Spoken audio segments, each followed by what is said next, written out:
Deu a louca no governo Lula. Lula jogou Moraes na fogueira. É inacreditável o que eu vou te mostrar. Mas antes, meu bom dia, meus queridos amigos. Bora aqui direto ao ponto pro que interessa. Marcada para amanhã, a execução de um jovem iraniano. A informação é de uma ONG de direitos humanos.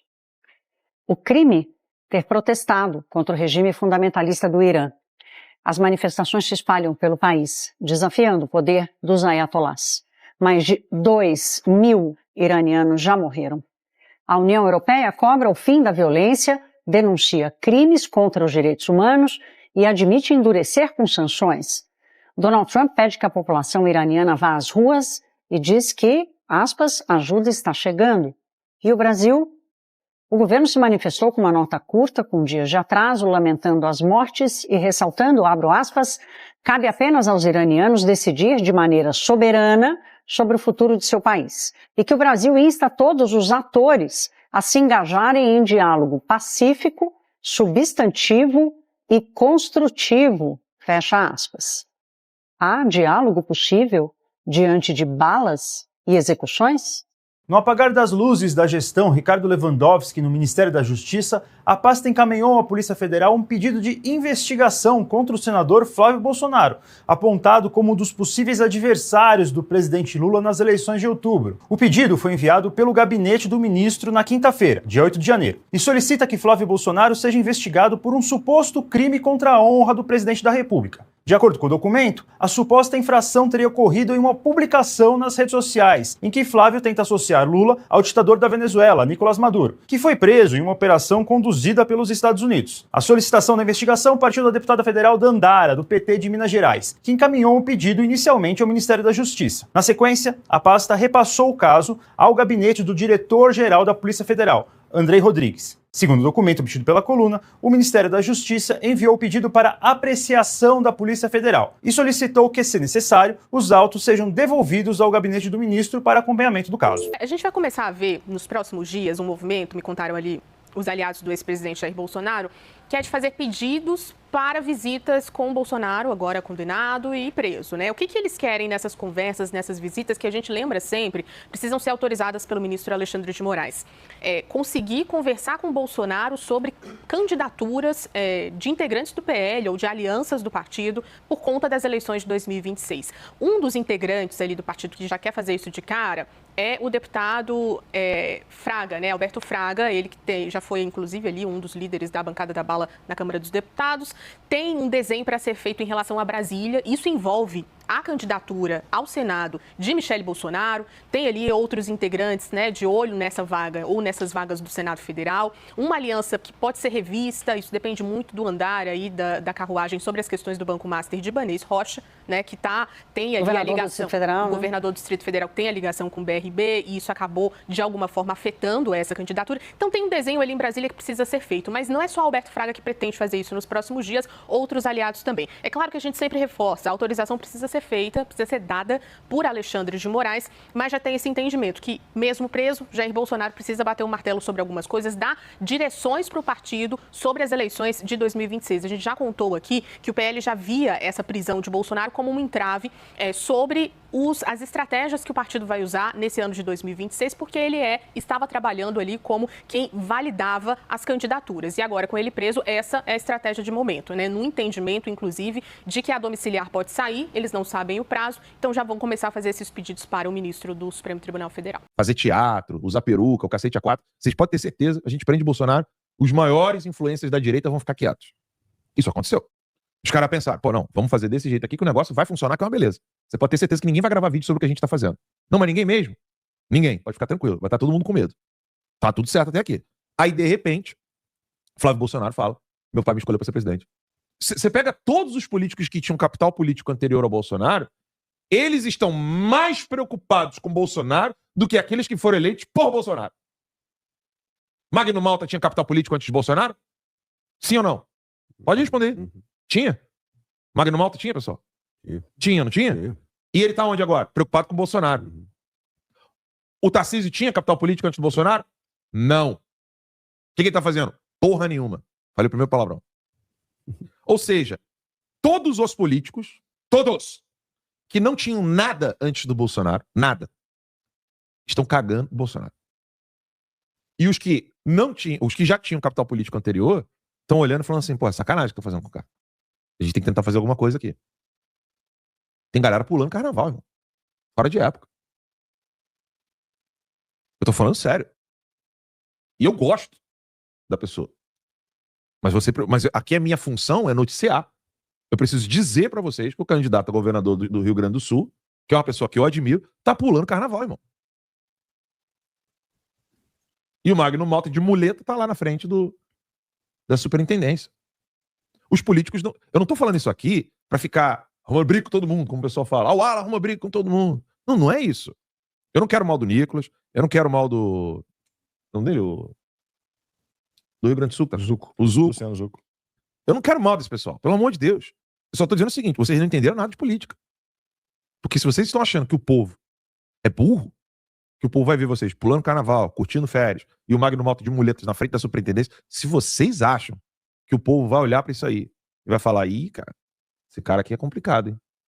Mesmo essa pesquisa apontando que o senador, o filho primogênito de Bolsonaro, não é o melhor nome para enfrentar Lula. Não é o nome da direita que tem o melhor desempenho contra o presidente Lula, que tentará a reeleição. E aí eu conversei com muita gente próxima ao ex-presidente hoje, conversei também com integrantes do Centrão, que eles dizem o seguinte, olha, é preciso aguardar novas pesquisas para ver se confirmar esse resultado de que Flávio não consegue embalar, não consegue ter um desempenho melhor diante de Lula, talvez isso possa ter algum impacto no Bolsonaro. Neste momento, a avaliação é que Bolsonaro está irredutível, que ele vai manter a candidatura de Flávio Bolsonaro. Olha, 3 milhões de pessoas aguardando benefício. Você sabe o que isso significa? Imagina mais do que toda a população de Salvador aguardando uma resposta do governo que simplesmente não sai. Em janeiro de 2023, quando o governo Lula começou, a fila de pessoas aguardando uma concessão, um benefício do INSS era enorme. Enorme. 1,5 milhão de pessoas. Aí de lá para cá, o governo anunciou algumas vezes medidas para diminuir a fila, que em vez de diminuir, dobrou de tamanho. Tomara que dessa vez dê certo, porque as pessoas que esperam uma resposta não têm culpa da incompetência do INSS. Para ser bem claro, é vergonhoso, é indecente, é uma afronta à lei brasileira que o ministro Dias Toffoli continue como relator do caso do Banco Master e que mantenha esse sigilo.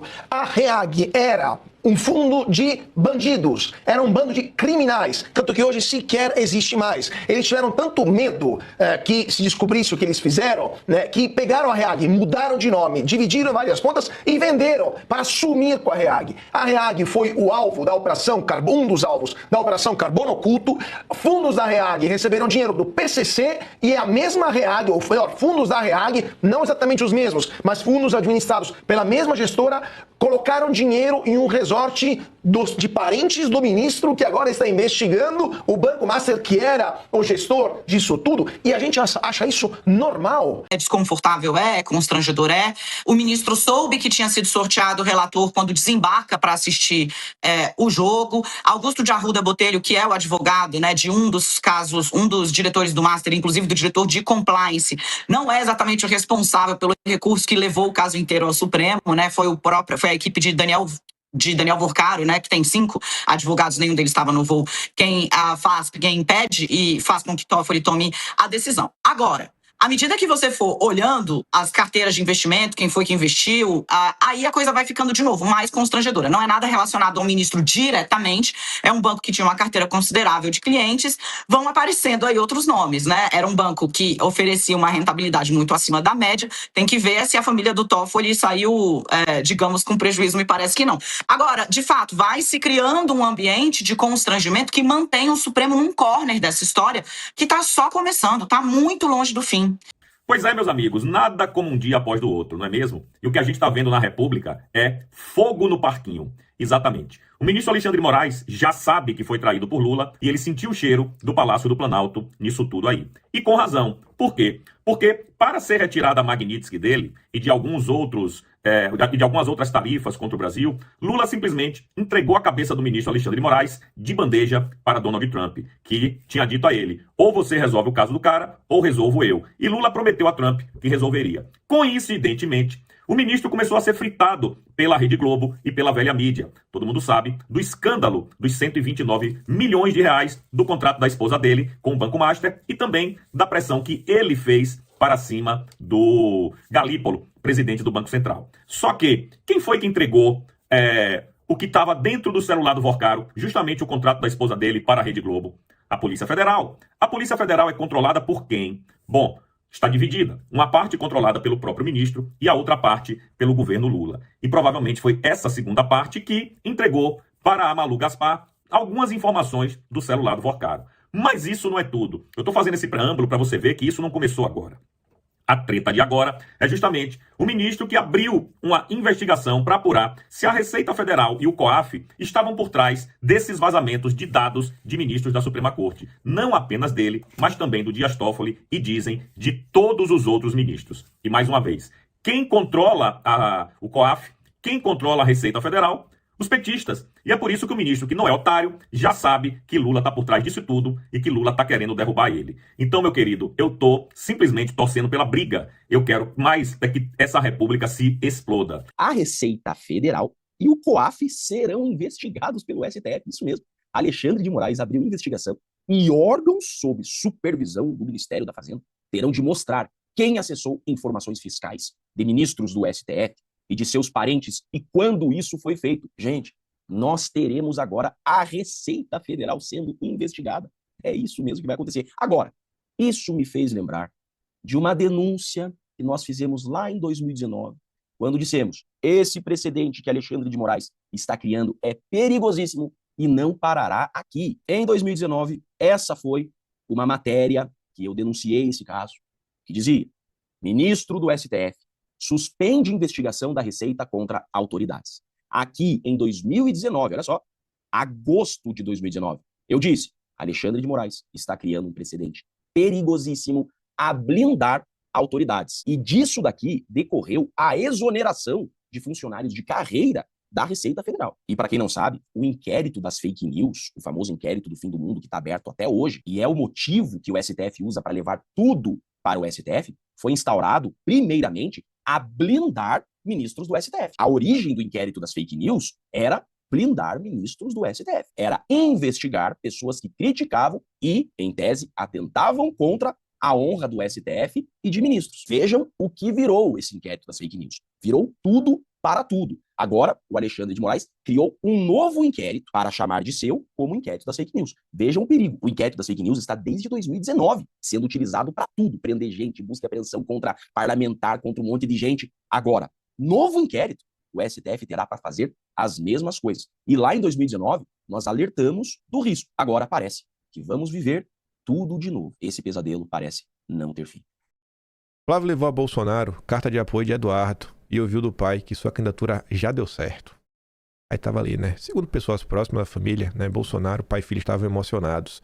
Flávio relatou a repercussão do anúncio da candidatura e as primeiras conversas que havia tido. Bolsonaro, em resposta, bateu carinhosamente no peito do primogênito e disse: já deu certo, vamos pra cima. Aí imagina hoje, Bolsonaro acorda, na tortura que ele vive, aí começa a assistir a Globo, canais que ele pode assistir, noticiando: olha, o Tarcísio, deixa claro mais uma vez, a esposa do Tarcísio acaba de revelar que ele quer ser candidato à presidência. Aí Bolsonaro pensa, né, rapaz, eu tô aqui, esse cara não abre a boca pra falar do que eu tô sofrendo. Esse cara era um Zé Ninguém, era um Zé Mané. Eu fiz esse cara governador de São Paulo.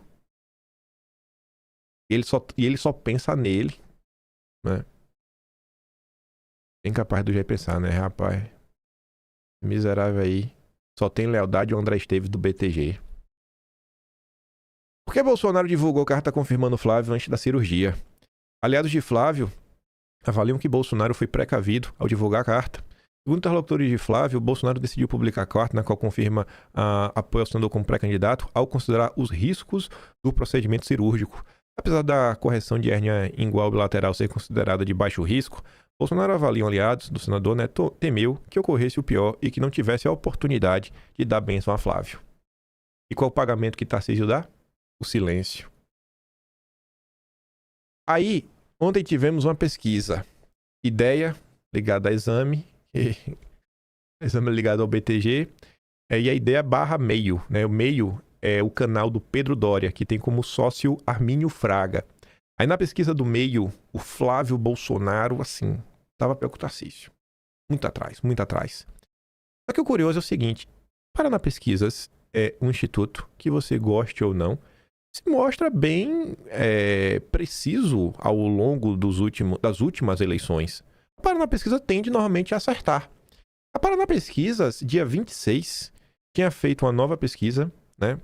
Aí foi publicado, você vê, ó. E tem dia 3, outubro, novembro e dezembro. Em basicamente o quê? Um intervalo de 2 meses? Basicamente 2 meses. O Flávio Bolsonaro cresceu 4% e o Lula caiu 2,5%, 2,6%. A outra pesquisa do Poder Data, né, do Poder 360, mostra o Flávio Bolsonaro tendo um salto, não sei se é 3 meses ou um pouco mais, de 10%. Quando essas pesquisas saem, pesquisas favoráveis ao Flávio, a Faria Lima se cala. Os liberais se calam. O Centrão se cala. Aí ontem, uma parceria BTG, Armínio Fraga, Pedro Doria, né, meio ideia, coloca o Tarcísio em destaque, pronto. Aí agora já começou toda a gritaria, porque veja bem, porque o Tarcísio, porque isso, porque aquilo outro, etc, tudo mais. É difícil, né? E todo o caos que estão fazendo nas últimas horas, por conta dessa pesquisa, né? Basicamente uma parceria do BTG com Armínio Fraga, ainda no cenário que as pessoas não querem levar em consideração, que é o seguinte, cara, jogo é jogo, treino é treino. O período de eleição não é o período, né, agora. Quando a eleição começa, vocês sabem disso. É mais tipo Copa do Mundo.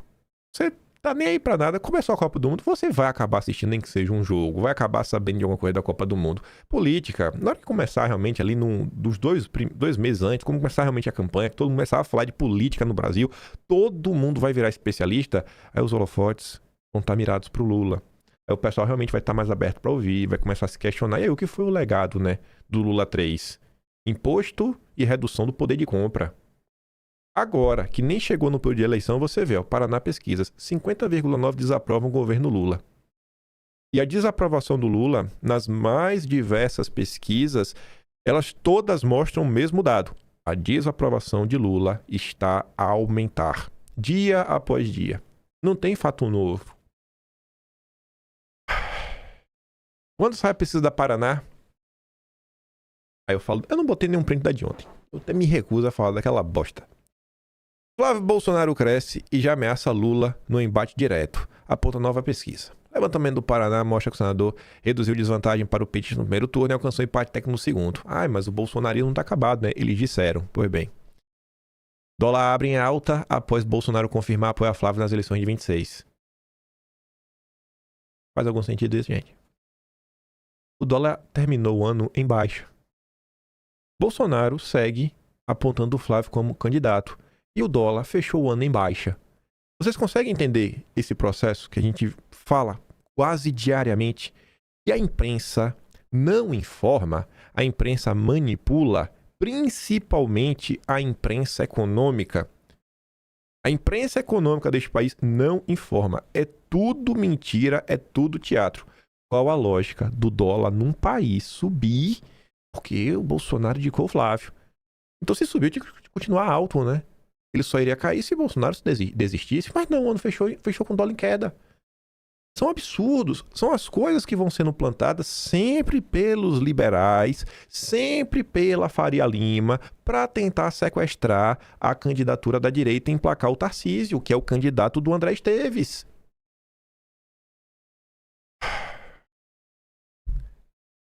Na época, no início do ano, né? Aqui foi acho que no dia 31, não tava para acabar. Essa turminha se reuniu, né? E assim, meio que perplexa, porque diante de tudo que estava acontecendo, o Bolsonaro, né, o bolsonarismo, cara, não querem tomar o caminho fácil, querem insistir na candidatura do Flávio, né? A Tsuga até coloca, né, a trilha não torce por Bolsonaro, mas reconhece sua força, influência e domínio da direita. O fim do bolsonarismo não será tão fácil como eles imaginam. Ele, o Flávio, veio para impor um preço alto. E é preço para manter o bolsonarismo muito vivo e muito forte no próximo pleito. E olha aqui, essa discussão entre eles é longa. Vamos aqui ouvir e a gente vai pausando. Já se falava muito na inevitabilidade do bolsonarismo sem Bolsonaro, né, encarnado na pele provavelmente de Tarcísio de Freitas. Bolsonaro lançou o filho como pré-candidato da presidência da República, Flávio nas primeiras pesquisas mostrou-se competitivo e agora a impressão que a gente tem é que o presidente da cadeia, o ex-presidente, continua dando as cartas. O bolsonarismo sem Bolsonaro fica adiado ou ainda vai permear o ano de 2026? O que eu acho? Que o Bolsonaro, sim, a família fez o certo, a família estava sendo bem escanteada, né, o Megali, essa é a verdade. A família estava sendo bem escanteada. Todo mundo na imprensa sabe que Tarcísio quer ser candidato. Aí fica aí uma galera na direita mentindo, colocando panos quentes. Não, mas veja bem. E o Flávio tá no papel dele. Qual é o papel do Flávio? Fingir que ele é amigo de todo mundo. Ele vai brigar, é? Ele vai implodir o palanque dele em São Paulo? O Flávio vai ficar sério. Ele, até o último dia aí, perguntando, não, Tarcísio é meu melhor amigo. Ele tá certíssimo nisso daí. Ano passado, no finalzinho do ano, eu cheguei a fazer um dossiê, porque precisando das coisinhas do Atlas. Quando eu comecei a ver mês a mês, todos os embates que Eduardo Bolsonaro teve com o Tarcísio, eu falei, cara, a gente não teria um candidato de direita se não fosse o Eduardo. Se não fosse o Eduardo Bolsonaro. Todo mundo sabe o que Tarcísio tá aprontando. O Tarcísio de Freitas estava trabalhando o Romeu Zema para ser o vice dele. O pessoal do Centrão, o Ciro Nogueira. Gente, o Tarcísio, ele tá discutindo vice já. Tá se discutindo vice, tá sendo discutindo Senado, discutindo com até possíveis ministros. Pessoal, sabe assim, até quando a direita vai ficar nesse fingimento de que tá... Não, mas tá... Vamos parar de fingir, velho. Vamos parar de fingir, vamos começar a cobrar. Tarcísio não disse que ele é um cara leal, tá na hora de mostrar lealdade agora, Tarcísio. E realmente, cara, começou a se empenhar na candidatura do Flávio. Realmente a se entrar em modo eleição. Vai ficar com cara de paisagem, fingindo que tá tudo bem, tá tudo ótimo, tá tudo maravilhoso, e terceirizar as sabotagens pra Faria Lima pra ver se o André Esteves consegue se viabilizar como candidato. Senador, queria ser vice do Tarcísio, e o Bolsonaro ia ficar lá com alguns deputados, a Michele, Senado, sem muita força. Só que, de fato, quem ainda tem os votos são eles. Não dá para ficar passando bastão na moleza para ninguém. Eles não confiam no Tarcísio, eles menos ainda confiam no Centrão. Eles sabem que o Tarcísio tem um dever de lealdade a eles sabem que há na história exemplos de pessoas que não foram leais, como por exemplo João Dória com o Geraldo Alckmin, e eles estão jogando o jogo deles com as cartas deles e impondo esse nome que de fato é competitivo e não dando sinais de que vão se retirar tão cedo da campanha. Talvez não se retirem. Megali, eu não acho que é um puro blefe que vai durar 1 mês, 2 meses. Eu acho que o Flávio Bolsonaro vai ficar mais tempo como candidato, talvez o ano todo, talvez sim, concorra à presidência da República, mas ele não veio só para ficar 1 ou 2 meses, não. Ele veio para impor um preço alto e o preço é manter o bolsonarismo muito vivo e muito forte no próximo pleito. Para haver um bolsonarismo sem Bolsonaro, ele precisaria apontar alguém. Então, o bolsonarismo sem Bolsonaro é uma impossibilidade. Todo mundo esperava que Bolsonaro apontasse um candidato, e ele apontou. Talvez não seja o candidato que as pessoas queriam, mas ele apontou. Exatamente isso. Todo mundo aponta Bolsonaro. Ele apontou, é o Flávio. Não era esse o papo? Vamos apoiar quem Bolsonaro escolher. Beleza, Bolsonaro escolheu o Flávio. Não era assim que ia funcionar? A Mônica tem razão, é bastante previsível essa escolha, porque antes da competitividade, antes de pensar na eleição em 2026, tem a questão do domínio do controle da própria direita, de manter a liderança de quem tem o voto. Quem tem o voto sou eu. Eu não posso estar escanteado nesse processo. Eu estou preso, mas do ponto de vista eleitoral, ninguém se movimenta à direita sem mim. Para a gente entender, esse movimento é essa tentativa bem sucedida de reafirmar sua liderança, porque o texto relativamente a Bolsonaro, nas últimas semanas, e não é um texto falso, e ele teve implicações jurídicas para que ele continuasse na Polícia Federal, não fosse na Papuda, o texto era de um sujeito frágil, doente, soluçando, incapaz de tomar decisões. Ele precisava isso serviu juridicamente, mas do ponto de vista político era ruína. Ele precisou, e fez isso em Flávio, reafirmar sua liderança. E com isso obrigou todo mundo a se posicionar. Todo mundo na direita teve de reagir a partir dessa palavra. A partir do momento em que a sua candidatura foi lançada, a primeira questão foi: Flávio será testado em pesquisa. Ele surge como negociador, reafirma a liderança de Bolsonaro à direita, mas ele precisa ser testado em pesquisas, precisa, como se diz no mercado, performar. Ele aparece competitivamente. E mais, ele aparece competitivamente no campo da direita, bem à frente de Tarcísio de Freitas. Isso que basta para que a sua posição deixe de ser aquilo que eu chamo de teimosia política. Ninguém pode considerar alguém que aparece com mais que o dobro de preferências de uma pesquisa considerada séria, um teimoso. Ele é mais competitivo que o outro, os números mostram isso. Mas é mais rejeitado, é isso e aquilo, meu irmão. Eu tenho, sei lá, 23%. O Tarcísio tem 10%. Quem é o risco? Quem é o risco nessa história? Então, o que é a direita no Brasil? O que há de direita no Brasil competitiva que não esteja mais ou menos dependente de Jair Bolsonaro, se orientando a partir de Jair Bolsonaro? Se você observar Ronaldo Caiado, ele é anterior ao bolsonarismo, mas ele precisa desse voto. Romeu Zema precisa desse voto. E por aí você vai, né? E no caso de Tarcísio, entre todos eles, o único que não tem existência sem Bolsonaro, no sentido que ele não pode se lançar contra Flávio Bolsonaro, porque senão ele fulmina a sua chance. Aliás, Zema só existe politicamente hoje, do tamanho que ele é, graças a Bolsonaro. Recordar é viver 2018. Bolsonaro, as circunstâncias deram a Bolsonaro o toque de Midas, né? Em que tudo que ele tocava virava ouro. Zema era um candidato do Partido Novo e, faltando poucos dias para a eleição, tendo menos de 10% de intenções de voto, bandeou-se, traiu João Amoedo, bandeou-se lá pro lado de Bolsonaro e subiu vertiginosamente, em questão de dias. Mesma coisa aconteceu no Rio de Janeiro com Wilson Witzel. O Senado, eu acho que, como se dizia antigamente, a direita vai lavar a égua.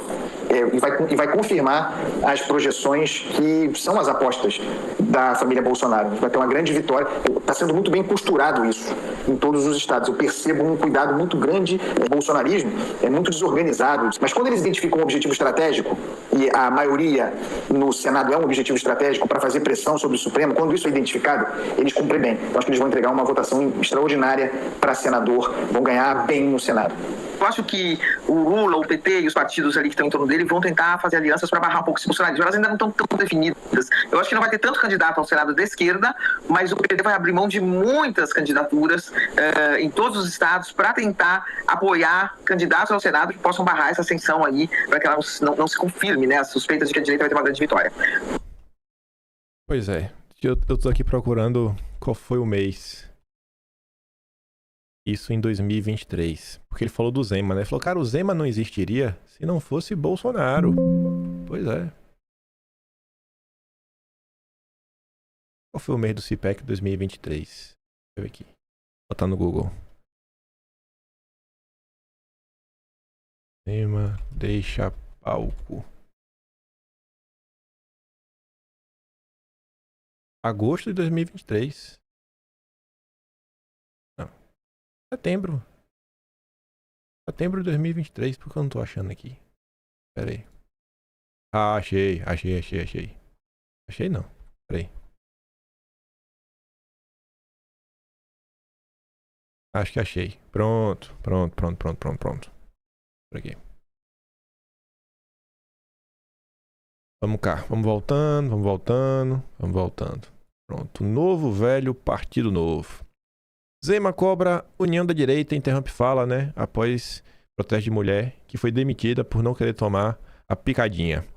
Aí Zema falou que precisava de ter um líder e foi rebatido por todo mundo. Aí eu sei que, por conta da postura do Zema, né? O pessoal deu um enquadro nele. Aí você vê o Marco Sintra, que tá sempre aí lacrando, né, contra Bolsonaro, contra a direita, contra o Flávio Bolsonaro. A reação virulenta de parte da direita contra a proposta de união dos liberais prova como ela é necessária e urgente. É sempre esse o plano. Mas o ponto não é isso, né? Aí o Zema reagiu como? Indo para um evento do LIDE com Dória. Zema disse que apoia Bolsonaro foi contra o PT e não por concordar com o ex-presidente. Aí que a gente comentou naquela época, setembro de 2023, sobre as eleições de 2018. Eu falei na época e alguém não levou a sério, talvez leve a sério agora, que o Caio Megali da Band News diz: Zema não era ninguém antes de Bolsonaro, assim como o Tarcísio não era ninguém. Efeito Bolsonaro, candidato do Novo em Minas, dispara após declarar voto ao presidenciável. 6 de outubro de 2018. Surpresa no segundo turno de Minas, Zema surfa em Bolsonaro e já ameaça deputados. 8 de outubro de 2018. Zema aproveita a onda Bolsonaro, ganha em Minas e garante o primeiro estado para o Novo. São essas pessoas que não perdem a oportunidade de atacar Bolsonaro. E o Zema não ficou por aí. Depois, o Zema ainda deu uma indiretinha com o Dória dizendo que ele não tem família na política. Ele não tem família na política. Aí, Eduardo Bolsonaro, o brigão da família, né? Eduardo, ele briga demais. É porque Eduardo, ele não apanha calado. Eduardo responde à alfinetada de Zema e Bolsonaro sobre não ter parente na política. Ele diz, nós fomos eleitos. Nós estamos na briga porque fomos eleitos. Agora, Zema, você não tem familiar na política, mas lojas da família Zema são flagradas abertas em meio ao lockdown. Essa é a turma da direita, sabe? E aí fica todo mundo nesse fingimento, que todo mundo que se passou, que agora fizeram as pazes. É um fingimento sem igual. Insosso e malandro. Carlos Bolsonaro se une a Eduardo e reage à alfinetada de Zema. Pois é. É cristalina a união do Partido Novo com o MBL nas principais capitais do país há um bom tempo. O jeito escorregadio e sorrateiro de irem se chegando, né, tornou-se óbvio de um tempo pra cá. Aí depois o Carlos comentava mais, tá ali o comentário inteiro. 2 meses após benefícios bilionários a locadoras, a Zema propõe aumento de imposto para cerveja e smartphone.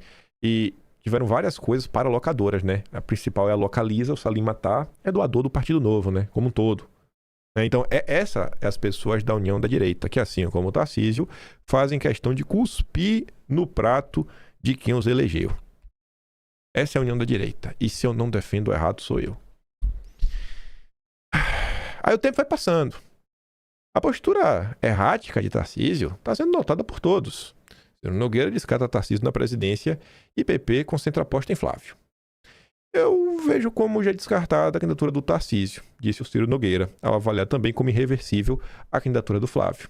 Mas o Tarcísio não quer desistir, não. O André Esteves deve ter dito para ele que ele vai usar todas as suas forças na imprensa, vai assinar o Lauro Jardim, os editoriais dos jornais para atacar o Flávio e emplacar o Tarcísio. PP e União admitem liberar a base e ficar fora da disputa presidencial. Mas aí, né, tem uma condição. A condição de um apoio formal à candidatura do Flávio é que ele se viabilize como candidato de centro-direita e não como nome da extrema-direita. Vai saber o que é isso, né? A gente vai falar sobre isso. Esse cenário beneficia... Assim, se o Centrão não toma lado, isso beneficiaria Lula, uma vez que a dupla PP União Brasil tem estrutura de tempo de TV, 1 bilhão em fundos partidários eleitoral e um exército de cabos eleitorais com maioria de prefeitos, governadores, deputados e vereadores. Uma estrutura que ajudaria o Flávio. E aí o Ciro Nogueira sugeriu o Zema para serviço do Flávio. E eu acho que isso também tem a ver com a centro-direita. Lá na frente a gente volta a falar sobre isso. Ao Globo, Ciro Nogueira diz acreditar que a eleição será decidida pelo eleitorado indeciso do Sudeste, o que credenciaria Zema para o posto. E por ter perfil gestor, seria uma espécie de contraponto a eventuais críticas a quais Flávio pode ficar sujeito pelo fato de não ter passagens pelo Poder Executivo. Para mim, o que já começa, e eu vou trazer alguns pontos para reforçar isso, é que já começou a tentativa de tutelar o governo de Flávio Bolsonaro. Os liberais já estão fazendo com Flávio o que fizeram com Bolsonaro em 2018. Ciro Nogueira defende que Flávio faça acenos aos eleitores de centro. Ninguém pode... Assim, o que é aceno para o eleitor de centro? É falar o quê? Porque não dá nenhum exemplo. Não tem que fazer um aceno para o eleitor de centro, tá? É o quê? Qual é o aceno para o eleitor de centro? Ninguém diz o que é. Se o Flávio quiser vencer a eleição, terá que falar com o eleitor de centro, tá? O que é falar com o eleitor de centro? O Flávio está falando de segurança pública. A segurança pública é uma pauta só de direita, de extrema direita. O eleitor de centro não quer saber se está sendo roubado. Reduzir imposto não é pauta de... É só de extrema direita também, né? As pautas do eleitor de centro. Eu sou de lá, né? Aí ele fala, não se trata de significar apenas as agendas do Nordeste, eu sou de lá. O Nordeste vai votar majoritariamente no Lula, independentemente do vice ser de lá. Mais importante que o vice é o discurso de união e modernização. Tá bom. Tá bom. Pesquisa encomendada pelo Agro testa Tereza Cristina como candidata à presidência. Depois de ter feito lobby contra a Magnitsky, contra o tarifaço, votar a favor do crédito de carbono e diversas outras pautas que eu não sei como alguém de direita consegue votar, o Agro ainda está testando a Tereza Cristina. Só que tu acha que esse Agro é quem? Tu acha que algum produtor rural, assim, que basicamente é ele, com a família, né, uma pequena fazendinha, não tem muita gente, o Agro raiz mesmo, que coloca comida na tua mesa, tu acha que algum cara como esse pagou por isso? Ou tu acha que esse Agro que está testando pesquisa, porque pesquisa é cara, será que não é o Agro da JBS, que a Tereza Cristina é extremamente próxima da família Batista, né, da Minerva, BRF Foods? Qual é o Agro que está pagando por essa pesquisa? Na Paraná, tem que perguntar pro Murilo Hidalgo quem foram esses empresários. Esse é o agro. A direita, diante disso, né, a direita bolsonarista, tem duas opções. Brincar de avestruz, enfiar a cara no chão e fingir que não tem nada acontecendo, ou olhar, né, de frente o que está acontecendo, cair a ficha e começar a lidar com a realidade. Enfim, fizeram essa pesquisa, os números não são animadores. Aí coloca ali na sondagem, né, a primeiro turno, se ela fosse candidata, 2,5%, né, ninguém votaria na Tereza Cristina. Ainda fizeram com o Tarcísio candidato. Maravilhoso. Mas enfim, por hora, portanto, a senadora não demonstra grande potencial na disputa à presidência, mas é claro que o esforço do agro em tentar incluir o nome dela nas conversas para 2026, como os liberais querem colocar, né, uma marionete dos banqueiros na presidência. Todos os grupos de lobby do país querem placar um nome ligado, né, ao setor. Ciro Nogueira de simpatia pela candidatura de Flávio, mas o apoio do PP ainda não foi selado. Ainda teremos conversas no partido para decidir sobre o apoio a Flávio. Precisamos avaliar se ele é um nome competitivo nesta eleição ou apenas um candidato para carregar o legado do pai. Esse Ciro Nogueira, hein? E aí, enquanto a turma fala isso em público, nos bastidores, né? Lideranças partidárias que ainda articulam a candidatura do Tarcísio, porque sim, ele quer ser candidato, deram ultimato a Flávio Bolsonaro. Ele tem até meados de março, grave esse mês, para se consolidar como um nome capaz de derrotar o Lula. Caso contrário, não terá apoio. Por mais que negue, Tarcísio ainda não desistiu da presidência. Precisa, claro, que Flávio deixe a disputa. Março. Incertezas sobre Flávio Bolsonaro crescem e parte da direita já busca alternativa. Oi? Vocês entendem? 15 dias antes, Bolsonaro publicava uma carta garantindo que Flávio era o candidato. Aí, como as pessoas vão esquecendo, o papel da imprensa é o quê? Manipular. Vamos manipular. Há obstáculos bastante relevantes no seu caminho ao Palácio do Planalto e por isso muitas dúvidas sobre se ele seria o nome certo para tentar vencer o Lula. Aí, né? Aí. PP cita distanciamento de Tarcísio e avalia lançar candidato ao governo de São Paulo. E o Globo compartilhava ele mesmo, uma postagem de 15 de dezembro, que ele falava assim, ó, Tarcísio tá fingindo de morto para a campanha do Flávio, porque já se comprometeu com o mercado na sua própria campanha. E aí o Globo depois falava, né, Tarcísio só tem uma saída política, apoiar com força o Flávio. Política não tem vácuo e o governo de São Paulo está no vácuo enquanto Tarcísio não reafirmá-lo com convicção em coletiva, em posts, em atitude. Corre sério risco de ficar sem São Paulo também. Aí o ano passado o Fonseca falava, eu ando bastante incomodado com a total falta de energia de Tarcísio em defender o nome do escolhido por Jair Bolsonaro. O capital político do capitão é do capitão que levou a facada. A decisão foi tomada. Por que a demora de Tarcísio? Um mês após o anúncio, pré-candidatura de Flávio tem apoio tímido de Tarcísio.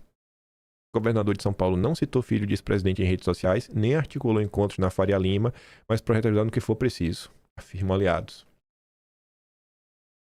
Centrão deu ultimato para Flávio até quando? Até março. Bolsonaristas reclamam de apoio envergonhado de Tarcísio à pré-campanha de Flávio à presidência. Isso aqui já é de anteontem. Tarcísio disse a jornalistas que o filho do ex-presidente poderá contar com ele. Mas até agora, Tarcísio só fala publicamente sobre o assunto quando perguntado. Ele não declara seu apoio nas redes sociais e não participou de eventos da pré-campanha. E agora? Olha o mês de março. Tarcísio espera a candidatura de Flávio se consolidar e deve mergulhar até março, né, para mergulhar na campanha. Aliados do Tarcísio defendem cautela e temem que filho do ex-presidente fique isolado na disputa. O Tarcísio não tem medo do Flávio ficar isolado. O Tarcísio está testando a chance dele ser o candidato.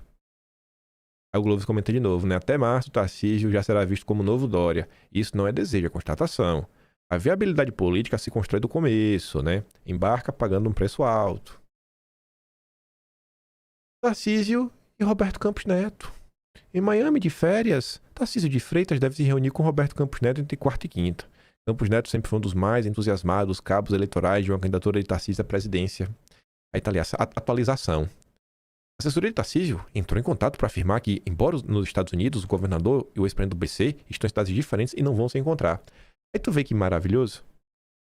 Tu vê que Tarcísio e a sua equipe Eles acompanham o que sai na imprensa. Eles sabem o que sai na imprensa. Mas o Tarcísio só responde quando cita, né? Na coluna do Lauro Jardim, o jornalista de estimação do André Esteves. É. Esse Tarcísio tá demais. Aí ontem, eu falei que eu não ia trazer postagem nenhuma sobre a pesquisa de ontem. Tem esse post, pra eu ter colocado lá atrás. Revista Oeste. Pesquisa mostra Lula e Tarcísio empatados em eventual segundo turno. Aí o Paulo Figueiredo fala assim, ó, eu achei meio estranha a decisão editorial da Revista Oeste de repercutir a posição do Tarcísio quando o candidato é o Flávio Bolsonaro. É uma pesquisa encomendada pelo Pedro Doria, feita por um instituto cujo CEO trabalha com a FHC. Deve ser algo que me escapa. Aí o Edilson Salgueiro, o já conhecido da Revista Oeste, né, aparece para dar um biscoitinho. O Edilson Salgueiro brilhou e muito, sabe quando? Eita, foi em outubro, eu acho, né? Quando é o episódio da boneca de pano? Foi outubro ou foi novembro?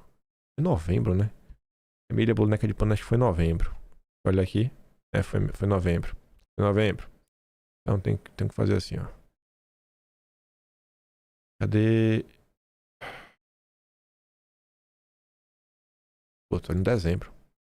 Novembro, prints, Emília. Pronto. Fazer assim. Pronto. A boneca de pano. Já começava aqui, né? Essa matéria do Edilson Salgueiro, onde ele só deu voz para a narrativa da Carol de Tone, queimando o Carlos, né? Ele não coloca os posicionamentos do Carlos, garantindo, né, que ele está apoiando, estava apoiando ele com a campanhola na chapa. E aí... olha lá, ó. Olha que é um amiguinho do Silvio Grimaldo. O mesmo Edilson Salgueiro. Você entende como são as coisas? Silvio tem as mesmas informações. Seu trabalho é primoroso porque se ampara mais em fato do que em pitaco. Esse é o grande nome da Revista Oeste. Aí aqui, ó.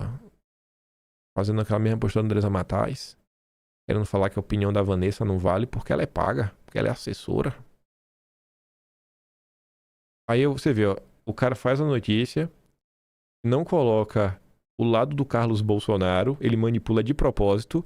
Aí um perfil falava, ó. Jornalista desonesto. Cadê a visão de Carlos? Né? Olha que empainho de seus vídeos com ilações grosseiras. Não é ilação grosseira não, pô. A matéria não tem. Inflamou esse tipo de gente. Você sabe exatamente o que tá fazendo. Eu sei o que eu tô fazendo. Eu tô mostrando pras pessoas quem é o editorzinho-chefe da Revista Oeste. A cadelinha do Jairo Leal. É isso que eu sei muito bem o que eu tô fazendo. Eu tô mostrando pras pessoas. Porque a Revista Oeste não é muito grande. O povo tem medo de falar da Revista Oeste. Eu não tenho nenhum medo. Eu não tenho nem vontade de ser amigo de vocês. Pelo contrário, eu quero distância. Eu quero distância. Aí vamos voltar. Aqui agora é mais polêmico. Irmão do Pedro Cerise, dono do antagonista. E a Michele Bolsonaro postou esse vídeo do Tarcísio em seu Instagram. Ela postou, né? O vídeo do CEO. Teve gente que trouxe algumas elucubrações. Não sei vocês, mas algo me diz que Michele sim queria ser vice do Tarcísio para a presidência. Ela compartilhou recentemente a publicação do Tarcísio fazendo discurso de presidenciável. O estranho é que ela não apoia do mesmo jeito o Flávio, que é o verdadeiro candidato. Não sei se vocês vão lembrar, quando eu já ia anunciar o Flávio, ele falou pra Michele que não queria mais briga em casa. Sei lá, quando você precisa avisar que não quer briga, é porque o clima não é tão bacana, né? Central do Centrão, falando, né? Michele compartilha discurso presidenciável de Tarcísio no Instagram. O movimento ocorre em meio a cobranças para que ambos, a Michele e o Tarcísio, assumam uma posição maior, né? Apoio à candidatura do Flávio. Aí a Bianca comenta o seguinte: há um movimento para que Michele seja vice do Tarcísio. O Malafaia ratifica isso e eu acredito que essa também seja a vontade dela.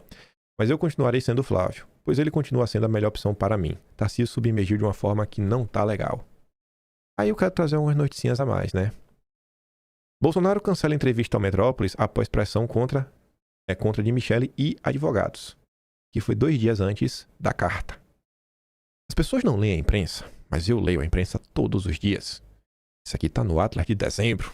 Tem coisas que tá no Atlas que a gente não comenta em vídeo, porque tem coisas que eu acho que é importante registrar na história, sabe? Vai mostrar que tal. Deixa eu abrir o Atlas aqui, pego de dezembro. Pegar o Atlas aqui de dezembro.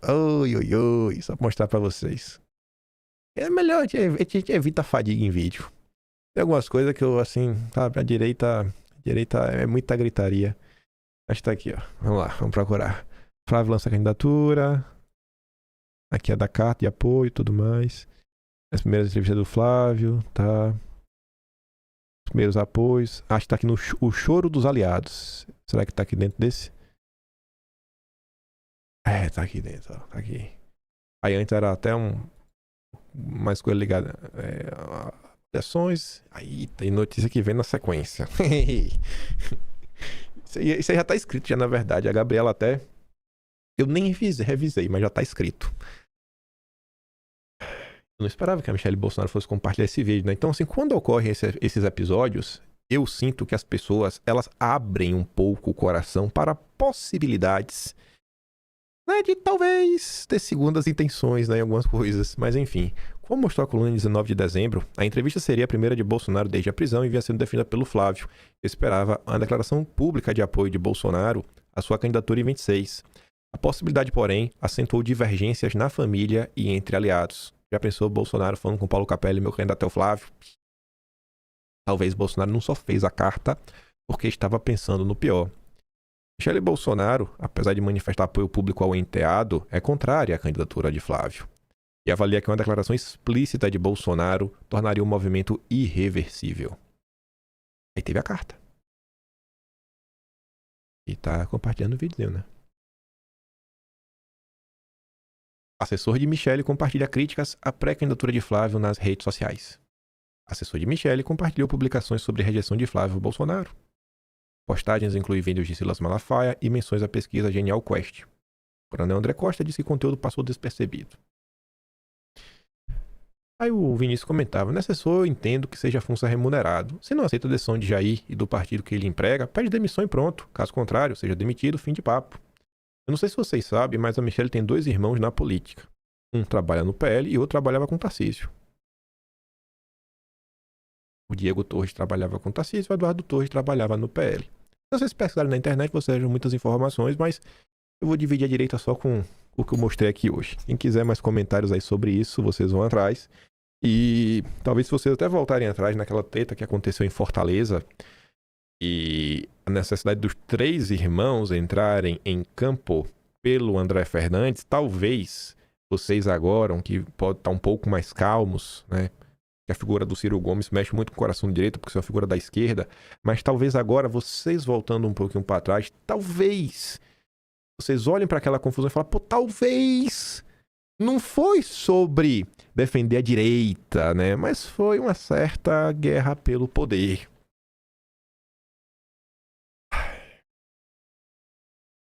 Briga de marido e mulher não se mete a colher, né? Vou ficar por aqui. Aí, pegando o gancho que eu tô falando lá atrás sobre a tentativa de sequestro da candidatura do Flávio Bolsonaro de tutela, veja primeiro isso daqui, né? Junto com quem já falou, né? Apoio ao centro, sem direita. Articulador de Flávio Bolsonaro se reúne com bancos e manda recado. Quem é? Sabará. Esse Sabará é o articulador do Flávio, não. Tanto que o Flávio tá indo fazer agora uma viagem internacional e o Sabará não tá indo, né? Então, se ele fosse um grande, acho que ele estaria indo, né? Pra falar com investidores internacionais e tudo mais. Sei que uma reunião que ocorreu na sede de uma grande corretora da Faria Lima, em São Paulo. Segundo apurou a coluna, participaram da conversa executivos dos seguintes bancos: JP Morgan, Itaú, Itaú Asset, Bradesco, Bradesco Asset e Capitalo. Assim, Itaú não dá de jeito nenhum, né? É pior do que todos os outros, mas tudo bem. Aí você vê. Na conversa, segundo relatos feitos à coluna, Sabará transmitiu 2 recados. O primeiro foi que a candidatura do Flávio é para valer, vai até o fim. E o segundo, uma espécie de prévia do que seria a política econômica. Segundo relatos, manter os pilares do Paulo Guedes com foco no equilíbrio fiscal e na redução de impostos. Ô, amigo, eu só grifei ali equilíbrio fiscal. Tu já deve estar hoje entendendo mais ou menos o que isso significa, né? É fazer a política dos banqueiros. Corte só em cima de pobre e preservando o andar de cima. Não acho que isso daqui será a política do... Assim, pode até ser a política do Flávio, mas não sei se o Sabará fala o nome do Flávio não, viu? Posso estar muito enganado, mas eu não acho não. E para trazer algumas coisas a mais para corroborar com minha posição, que já estão num processo de tentativa de tutelar e sequestrar o governo do Flávio Bolsonaro, como fizeram em 2018, o Jotinha, que é o parceirinho do... Como é o nome do cara lá? Não lembro, um cara audiente na rede social. Roberto Mota, eu acho. Roberto Mota? Sei lá como é o nome do cara. Enfim. Aí é tirado o analista lá. Amigo lá da turma do G4, Thales Gomes, Alfredo Soares. Aí o Jotinha vai falar o seguinte, né? Que o Flávio já escolheu seu conselheiro econômico. Ele diz aí que já tá pensando nos nomes. E aí diz que é o seguinte, entre pessoas próximas circulam como possíveis nomes. Coloca por último o Adolfo Saxida. Esse talvez realmente tenha uma chance grande de estar próximo do governo do Flávio, né? O ministro no governo Bolsonaro segue aí firme e forte.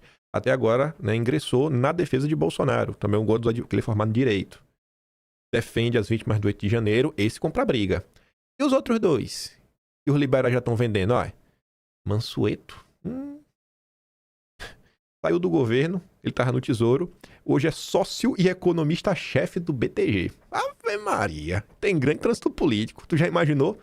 Tu já imaginou o Mansueto cuidando da parte econômica? É a garantia que nada vai mudar.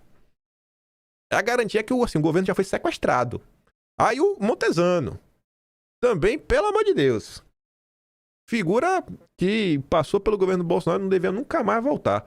Ainda mais pelo que fez depois de sair do governo. Com seus projetinhos verde de mercado de carbono. E, enfim, né? Também é egresso do BTG. Você vê que tem um padrão. Aí, a principal articuladora da campanha do Tarcísio, né? A Ferronato tava num ponto ontem que até a Ferronato tava jogando toalha já. É difícil pra Ferronato esses dias, viu, Ferronato? Tá difícil, viu, Bia? Sei que você é amiga pessoal da mulher do Tarcísio, mas tá impossível defender o Tarcísio, né? Ela fez uma postagem falando, eu apaguei o post que eu fiz. O governo de São Paulo aí que responda, porque realmente não dá, né, Ferronato? Aí ela tá ali, ó, que time, senhores. Realmente, são os funcionários do patrão do Tarcísio, do cara que manda e desmanda o Tarcísio, que é o André Esteves. Só que a população tá ligeira. Ali a Rua já diz, ó, estão chantageando os filhos de Bolsonaro pra garantir o quê?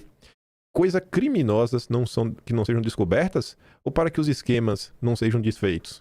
O cara estão querendo enfiar os banqueiros da Faria Lima. Aí tá ali o Jesus do Carmo. Só em ter 2 nomes BTG, a eleição já tá ganha. Meu Deus do céu. Normalizaram a Faria Lima no governo mesmo. Vai ser um absurdo. Continuarei no CDB, LCI, LCA, DI. Se tem gente do BTG, é juro alto na veia. Tudo continuará como dantes, desde 1889. O povo tá ligeiro, né? O povo já entendeu, velho. A galera já entendeu. Já estão tentando sequestrar a campanha do Flávio. E aí, pra quase chegar nos finalmente, é aquela coisa que quando a gente fala sempre, mas ouvir da boca da imprensa tem um sabor diferente. Tem. Que é o quê, né? Até 2 eleições atrás, até chegar Jair Bolsonaro, o debate não era entre esquerda e direita. Não existia isso no Brasil. Não tinha nada disso. Então vocês respeitam o homem. Mas vocês respeitam.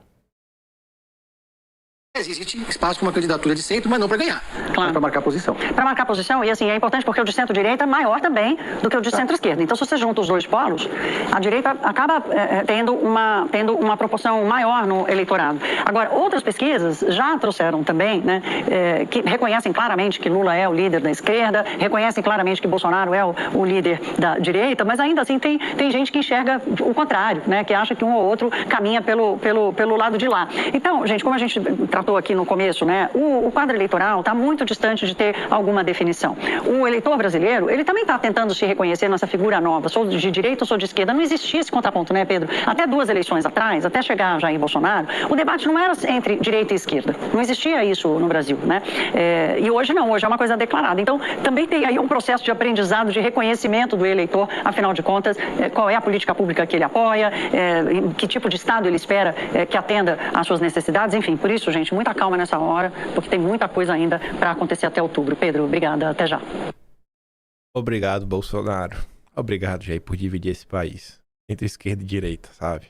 Eu não quero ficar ao lado do Lula, não. Aí, outras dúvidas que surgem na imprensa, isso aqui eu tenho que procurar, que é... Cara, mas por que, bicho? Por que indicar o Flávio? Tanta gente, talvez, mais competitiva, sabe? Melhor pra colocar. E aí a turma da Veja fica assim, sem entender, né? O analista da Veja não compreende porque a direita se mostra indisponível pra adotar mesmo o processo do Lula, né? Insiste numa candidatura do bolsonarismo raiz. Não quer saber de frente ampla, não. E quem vai dar a resposta é o Ruizão. É o Ruizão. No mesmo recorte aqui, a Tsuki coloca. Vamos ver aqui. Primeira vez, depois o Ruizão. Os próprios números da pesquisa mostram, Marcela, que o caminho do meio é o caminho que poderia fazer com que Luiz Inácio Lula da Silva tivesse mais dificuldade, né? Ainda que não seja um caminho do meio clássico, digamos assim, de uma terceira via, uma candidatura de centro, né? Mas o governo Lula tenta repetir a estratégia de 2022, quando o PT foi para o meio. E aparentemente a direita não demonstra a mesma disponibilidade na medida em que se mantém ali a candidatura mais daquela questão do bolsonarismo raiz. Por que está tendo tanta dificuldade da gente estabelecer, na sua opinião, um caminho que seja capaz de fugir dessa lógica que há algum tempo a gente tem observado nas urnas no Brasil? Quer saber por quê? Vamos ouvir o Ruizão. Aposta na influência que ele pode ter com os programas sociais, do PT, que já nessa altura são meio escassos, né? Mas ele não aposta no convencimento da população. Até agora, até pouco tempo atrás, até uma década atrás... Isso não era tão grave porque o PSDB é a mesma coisa. O PSDB era o mesmo tipo de partido, só que de direita. Não tinha ideologia. Lembra o Fernando Henrique Cardoso falou, né? Esqueçam que eu escrevi e tal.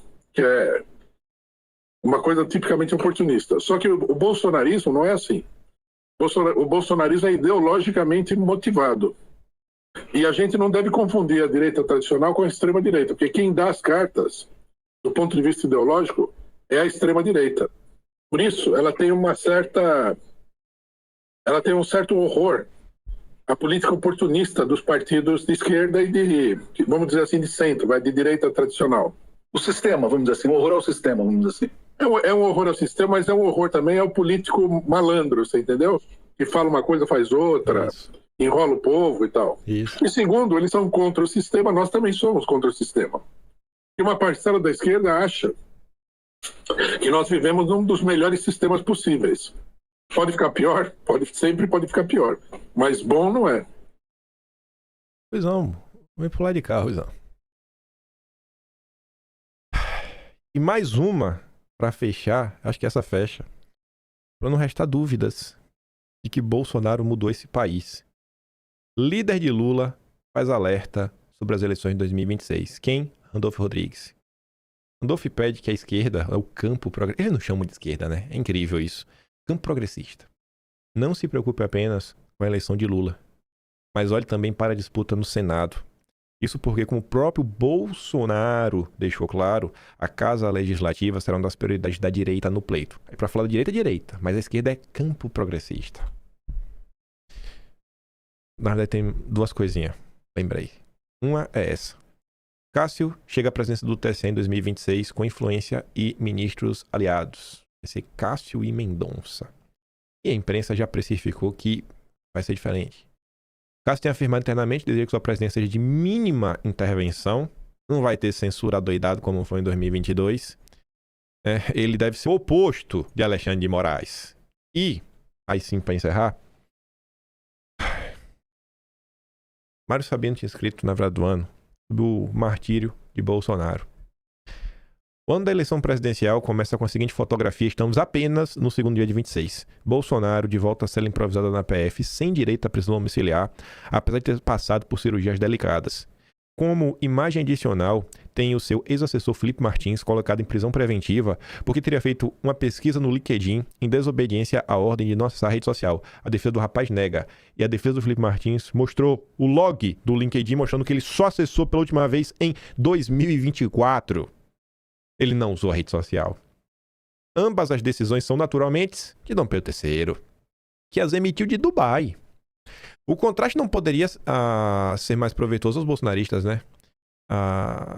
Enquanto Bolsonaro padece enjaulado, o ministro inclemente aproveita os feriados no conhecido destino de democratas do mundo inteiro, ao lado da mulher advogada Veone de Barsi, que aumentou enormemente sua fortuna pessoal, e o escopo do contrato com Paquito continua um mistério. O álbum do martírio de Bolsonaro vai ganhando assim mais recheio. O martírio não é da minha lavra, entenda bem, né? É da campanha bolsonarista. A martirização de Jair é um trunfo de Flávio, que começou sequestrando a pré-candidatura da direita em prol de uma anistia para o seu pai e que agora parece mesmo que vai concorrer com Lula. É um trunfo porque o efeito que essa martirização terá sobre o eleitor pode ser maior do que o mensurado pelas pesquisas. A maioria dos brasileiros costuma responder que Bolsonaro merece ser preso, mas é provável que boa parte deles não seja inabalável na convicção que afirma ter. Afinal de contas, no segredo da cabine, Deus te vê, Alexandre de Moraes não. Eu explico. Há forte apelo religioso na martirização de Bolsonaro. E acredito, mais do que em qualquer outra eleição ocorrida no Brasil, o Altíssimo terá papel importante na deste ano.